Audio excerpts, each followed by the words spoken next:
ए कहानी हूँ मो सांग गोटे झील को बहुत भल पाला आ झील भी मो सांग को बहुत भल पाला। मत सब कथा आसिक कहे से जो दिन जुआड़े भी बुलायापी जाती से मत आसिक कहे कि आम दिज आज सांगरे पार्क को जाइलु ये कॉफी पीलु एमती बुली कितु किसी दिन पर मो सांग मत कहला कि भाई से झील मो सहित ठीक ठाक भलरे कथा होनी कि मो सहित ठीक ठाक मिसुनी। मु कहली कौन पाए कहला मुझे जानी मुझे कॉल कला कॉल उठिंग पचारा बेलू कौच ना कि ना मुझे कहला बेलू आज टे बुलायापी जा से कौच ना मुझे मुझे कहली कि अरे से झील कौन चाहूँगी पचार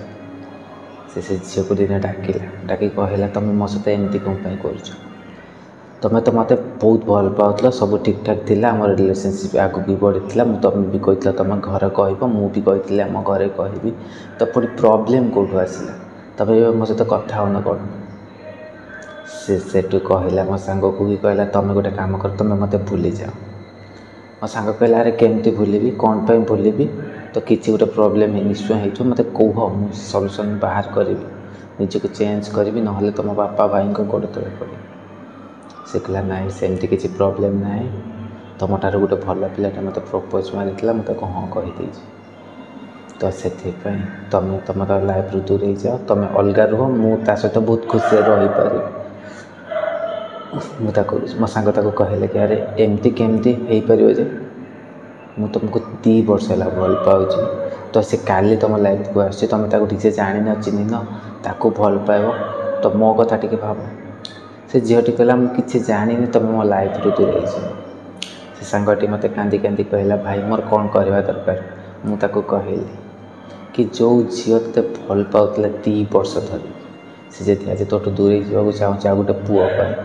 तोर भी ठीक ठाक अच्छे तू गोटे कम कर तू से झील को छाड़ी दे कहीं यही प्रोब्लेमटा जब बाहाघर पर होता तू भावना कौन होता तू केमी चली था केमी बंची था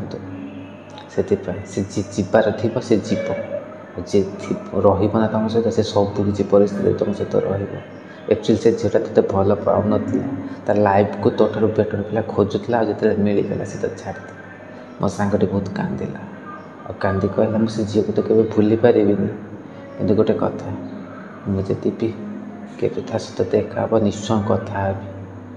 कहली ठीक अच्छे तू कथा है कि भल पाइबा दूर